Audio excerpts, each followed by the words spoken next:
Hi students, welcome to online class. Today I'm going to take first poem of first language English. Let me say a few words about first language English and second language English. See, first language English means it is like your mother tongue. English is like your mother tongue. So 125 marks will be there for you in the SSLC exam, and we will focus more upon the literary aspect and literature perspectives, and the grammar perspectives and language skills will be little less compared to second language English. Now let's start the first poem of first language English, that is Yes, to a pair of Sarus screens. It's written by Manmohan Singh. Please don't misunderstand that. This Manmohan Singh, this poet Manmohan Singh is not our ex-Prime Minister Manmohan Singh. He's a completely different person. You see the picture, you will find out, you will come to know. Yes, this is the Manmohan Singh. Let me say a few words about Manmohan Singh, which has also given in your textbook. See, Manmohan Singh, an officer of the Indian Administrative Service. What does it mean? IAS. He was an officer of Indian Administrative Service. He was an IAS officer, okay, in simple words. He is a contemporary poet. What is the meaning of contemporary? Contemporary means he belongs to our century. Contemporary means he doesn't belong to 15th century, 16th century, 17th century poet. He's not like that one. He belongs to our times. Whatever his writings will be related to the present scenario. That's why we call him as the contemporary poet. His poems have been published in a number of magazines, and he has even published some books also. Okay, so this poem is chosen from his book. I already told many books he has published. Among them, Village Poems. This book is very famous, and this present poem, To a Pair of Sarus Crane, has been taken from this book. In Kannada, we will say no.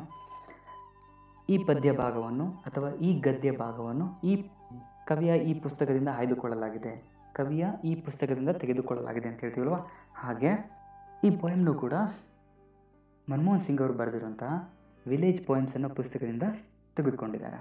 Okay, so mainly you remember these 4 points. The name of the poet is Manmohan Singh.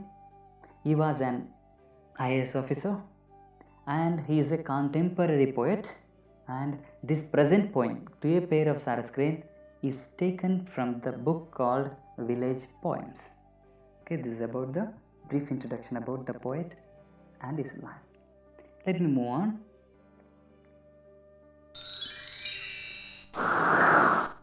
A brief introduction about Sarus cranes. Yes, so yeah, this whole poem is about the Sarus crane. So let us have a brief idea about how are the Sarus cranes, where can we find them, how will be their lifestyle, what are the specialities about them. Let's have a brief idea about them. You can see the picture, how beautiful they are. See that red color in the neck region and the head region, no? There, and their feathers and their height. Male Sarus crane always try to entertain the female one. It doesn't want to keep the female one in a boredom. It will always keep in, as much as possible, it will try to keep a happy and joyful way to the female one. See, sometimes it will show extraordinary feats, skills. Sometimes just trying to both flying and walking on the water, like this. And sometimes even it tries to, though it doesn't have that feathers, no, like tail like a peacock, it also will sometimes try to dance for the female, okay, like this, with its feathers and wings and all. And that female one will lay eggs and it will hatch as a chick. Okay, this is small younger one, no? The small younger ones are called as the chick, like this. Hatching means when the eggs are broken and the small younger ones like this, they will come out. That is called hatching. Okay, so these are. Here are some points I have given. Sarus cranes are tallest of the flying birds. We can see ostrich bird, that is the tallest one, but that cannot fly. So next after that one is the Sarus crane. So we have considered Sarus cranes are the tallest of the flying birds. They are mainly found in India, Southeast Asia and Australia. So we can find these Southeast Asian countries in map.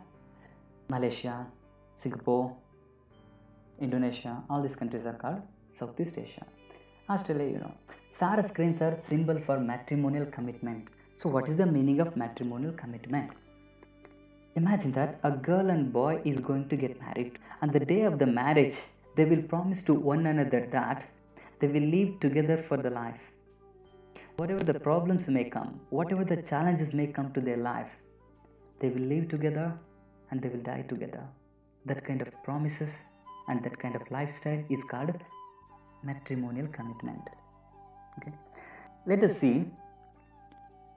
These Sarus cranes are really symbol for this kind of matrimonial commitment or not? Do they also have feelings, emotions and pain and suffering when they will lose their loved ones? Do the birds also have the feelings and emotions? If they have, how it will be there? Let's check that one in this poem. What I will do is, I have given the original poem, one stanza, two stanza, like this stanza wise I have given, and related new words I have given here, and related pictures I have given here. Once I will recite the poem, you just look at that, you just listen to it. After that, I will come to explanation part stanza wise. Okay? Yeah, first one I will recite. The male was shot as he necked to pull the reluctant sun out from the rim of the horizon. She flew crying as he was picked up hands and jaws, and a proud neck was humbled to lie like a dirty linen in a coarse washing bag. In a coarse washing bag.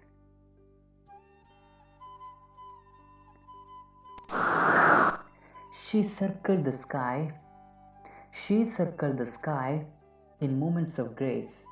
Over his disgraceful end, the killers went away and she returned to the death scene with grief that inscribed its intensity in dots and pits, like the Morse code of bird sorrow transmitted to the air.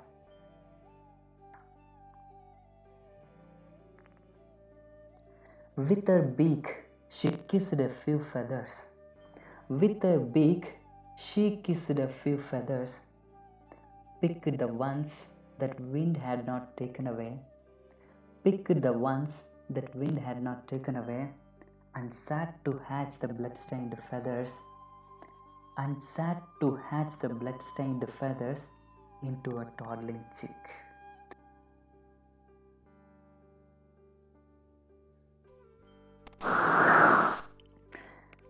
A wave of the seas she had never seen, came to her from far away and carried her to him. She went away beyond Hume's words, beyond the legends and fables of human love. So this is how the poem. Now let me come to explanation part from stanza to stanza. Okay, stanza wise I will go for explanation.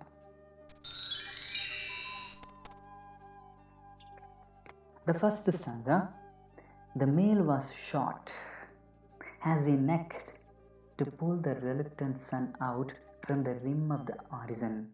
You observe this word, reluctant sun. Reluctant means unwilling or hesitant. See, for explanation of this stanza, look at this picture. See, sun is rising. See the sky. This is the earth. This region where earth is going to meet the sky. Earth and sky is going to meet. This is called horizon. So this is the morning time. So birds are playing and they are waiting the sun to rise. But today we don't know why the sun is unwilling to rise. Maybe the sun knows that there is going to happen death of the bird. Therefore, even he is also not willing to rise today. Even he does not want to see that. But what the male bird thought means, this idiot sun is not going to rise. Why he is making so much light? Let myself fly and pull him out of the horizon.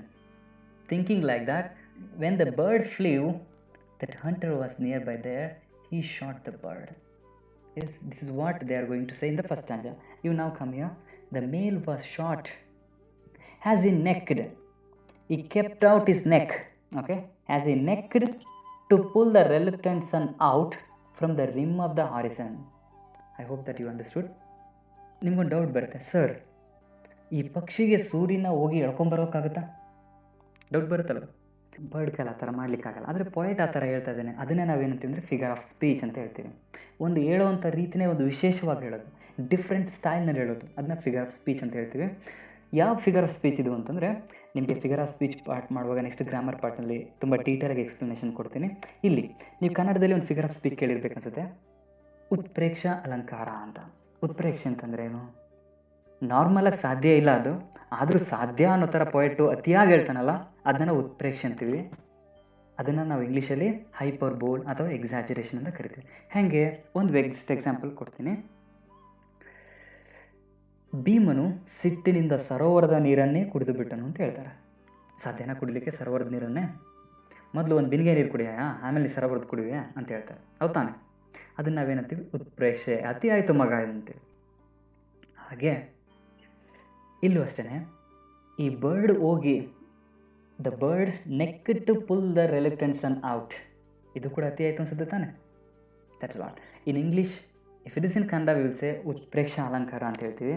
ಅದೇ ಇಂಗ್ಲೀಷಲ್ಲಾದರೆ hyper ಬೋಲ್ ಅಂತ ಕರಿತೀವಿ, ಅಥವಾ exaggeration ಅಂತ ಕರಿತೀವಿ. Okay, that's what. ಹಾಗೆ ಇನ್ನೊಂದು, ಇದನ್ನು just ಇದೊಂದು ವರ್ಡನ್ನು ನಾವು ಕನ್ಸಿಡರ್ ಮಾಡಿದಾಗ, ರೆಲಕ್ಟೆಂಟ್ ಸನ್ ಅನ್ನೋದು ಕನ್ಸಿಡರ್ ಮಾಡಿದಾಗ, ಸೂರ್ಯನಿಗೆ ಇಷ್ಟ ಕಷ್ಟ ಅಂತ ಏನಿಲ್ಲ. ಹೌದಲ್ವ? ಸೂರ್ಯನಿಗೆ ಲೈಫ್ ಅನ್ನೋದೇನು ಆ ಥರದ್ದೇನಿಲ್ಲ. ನಮ್ಮ ಥರ ನಾರ್ಮಲಾಗಿ ಹ್ಯೂಮನ್ ಕ್ವಾಲಿಟೀಸ್ ಏನಿಲ್ಲ ಸೂರ್ಯನಿಗೆ ಇಷ್ಟ ಇದೆ ಎದೊಳಕ್ಕೆ, ಸೂರ್ಯನಿಗೆ ಇಷ್ಟ ಇಲ್ಲ ರೈಸ್ ಆಗಲಿಕ್ಕೆ, ಈ ಥರದ್ದೇನಿಲ್ಲ. ಆದರೂ ಈ ಲೈಫ್ ಇಲ್ದಿರೋಂಥ ಸನ್ಗೆ ಲೈಫನ್ನು ಕೊಟ್ಬಿಟ್ಟು ಹೇಳ್ತಾರಲ್ಲ, ಅದನ್ನು ನಾವೇನಂತೀವಿ ಅಂದರೆ ಪರ್ಸಾನಿಫಿಕೇಷನ್ ಅಂತ ಕೂಡ ಕರೀತಾರೆ. So in this first stanza 2 things also there. One is hyperbole when we consider this 2 lines.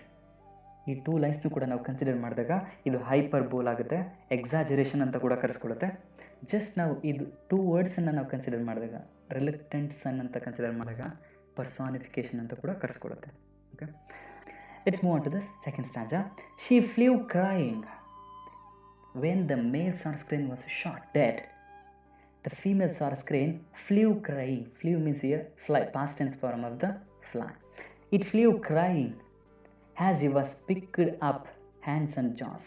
Hands means the wings of the birds.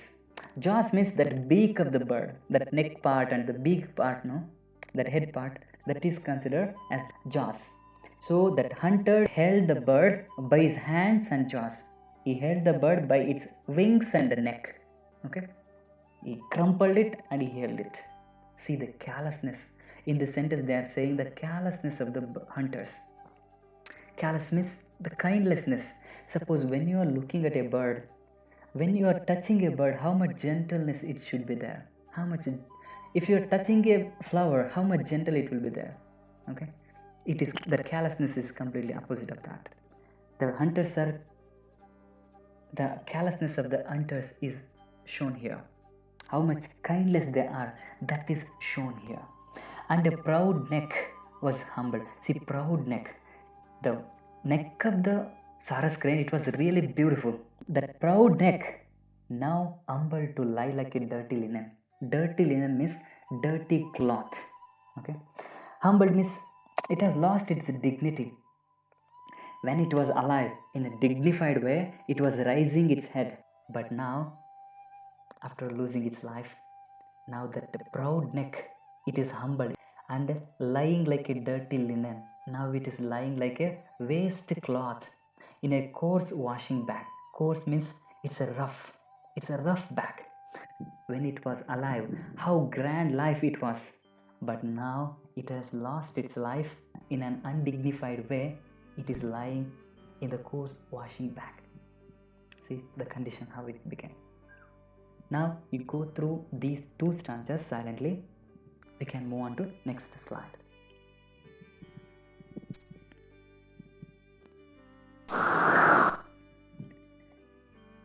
Look at the picture now.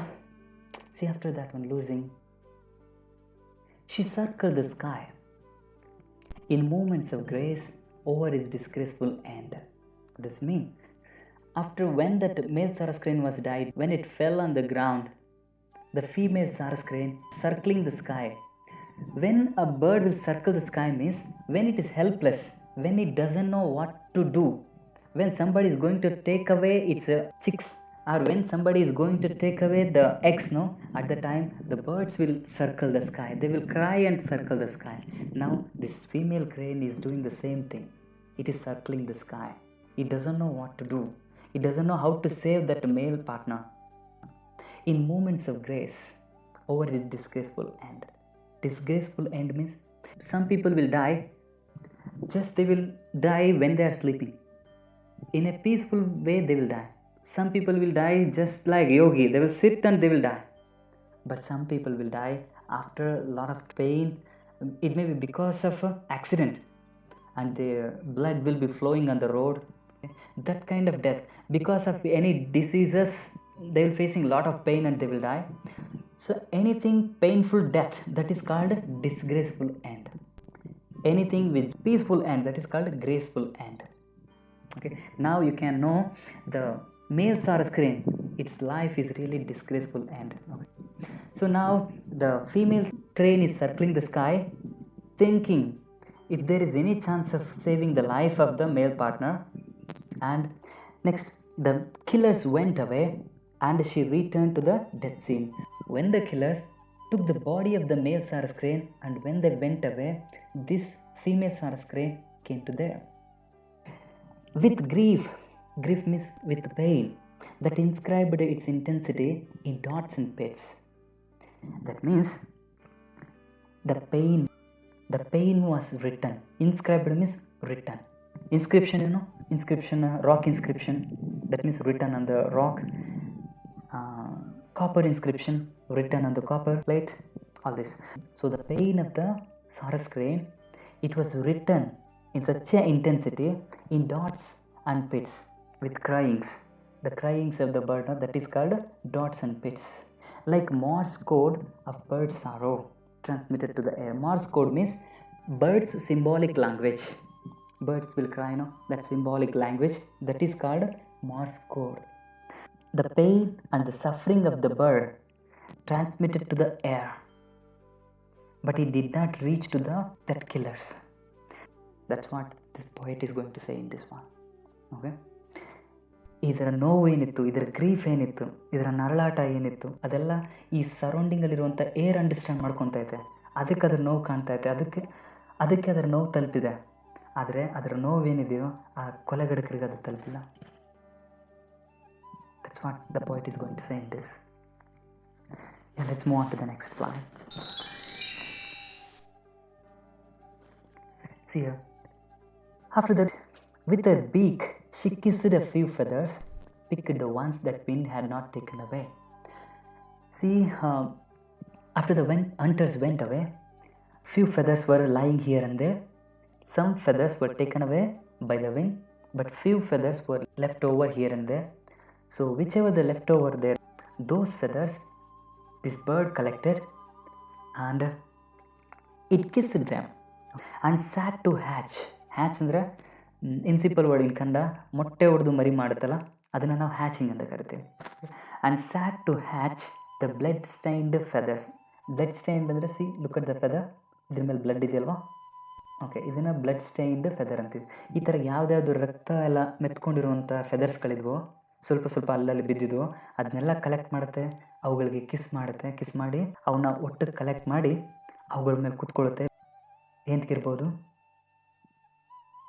ಅವುಗಳ ಮೇಲೆ ಕೂತ್ಕೊಂಡು ಅವುಗಳನ್ನ ಬಿಸಿ ಮಾಡಿದ್ರೆ ಮತ್ತೆ ಅದೊಂದು ಹೊಸ ಲೈಫಾಗಿ ಮತ್ತೆ ಬರ್ಬೋದೇನೋ ಅನ್ನೋ ಭರವಸೆಯಿಂದ. Sat to hatch the blood stained feathers into a toddling chick. Toddling chick ಅಂತಂದರೆ ನೋಡಿ, ಇಲ್ಲಿ ಮೊಟ್ಟೆ ಹೊಡೆದು ಸಣ್ಣದಾಗಿ ಮರಿ ಬಂದಿದೆಯಲ್ಲ, ಈ ಥರ ಪುಟ್ಟ ಪುಟ್ಟ ಹೆಜ್ಜೆ ಇಟ್ಕೊಂಡು ನಡೆಯುತ್ತಲ್ಲ, ಆ ಥರ ಮರಿಗಳನ್ನ ನಾವು ಟಾಡ್ಲಿಂಗ್ ಚಿಕ್ ಅಂತ ಕರಿತೀವಿ. ಈ ಥರ ಫೆದರ್ಸ್ಗಳ ಮೇಲೆ ಕೂತ್ಕೊಂಡು ಅದು ಮರಿಯಾಗಿ ಮತ್ತೆ ಹೊಸದಾಗಿ ಒಂದು ಲೈಫ್ನ ಪಡ್ಕೊಂಡು ಬರುತ್ತೆ ಅನ್ನೋ ಹೋಪ್ನಿಂದ. Is it possible? No, it's definitely not possible. But we can just see that the desperate actions of the bird, how desperately it's trying to bring back the life of the male.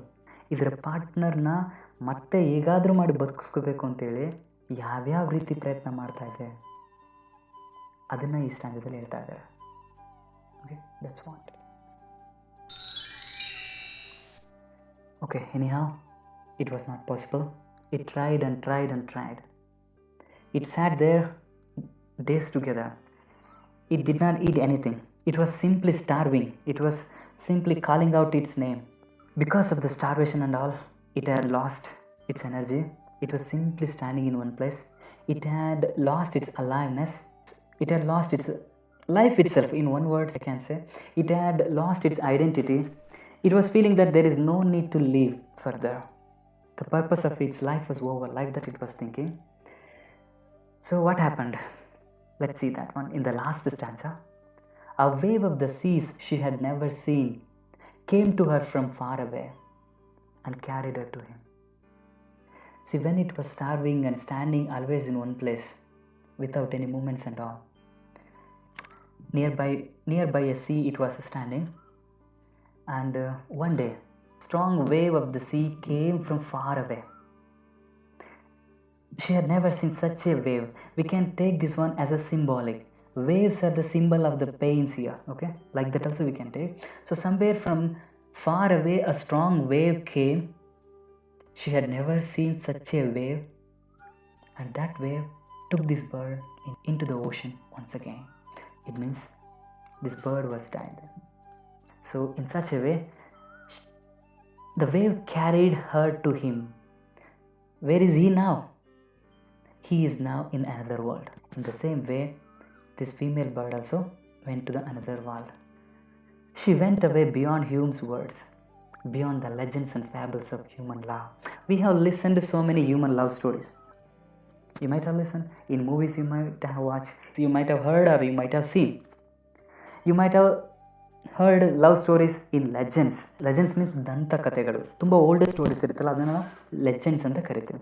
And fables, ಪಂಚತಂತ್ರದ ಕಥೆಗಳಿರುತ್ತಲ್ಲ, ಅದನ್ನು ನಾವು fables ಅಂತ ಕರಿತೀವಿ. ಆ ಪಂಚತಂತ್ರದ ಕಥೆಗಳಲ್ಲೂ ಕೂಡ ಲವ್ನ ನಾವು ನೋಡಿರ್ತೀವಿ. ಆ human ಲವ್ಗಿಂತ beyond ಲೆವೆಲ್ಗೆ, ಅದಕ್ಕಿಂತ ಇನ್ನೂ ತುಂಬ ನೆಕ್ಸ್ಟ್ ಲೆವೆಲ್ಗೆ, ಅದಕ್ಕಿಂತ ಇನ್ನೂ ತುಂಬ ಎತ್ತರವಾದ ಸ್ಥಾನಕ್ಕೆ ಈ ಪಕ್ಷಿಗಳ ಪ್ರೀತಿ ಹೋಗ್ತಾ ಇದೆ ಅಂತ ಅನ್ಸುತ್ತಲ್ಲ. That's what is saying now.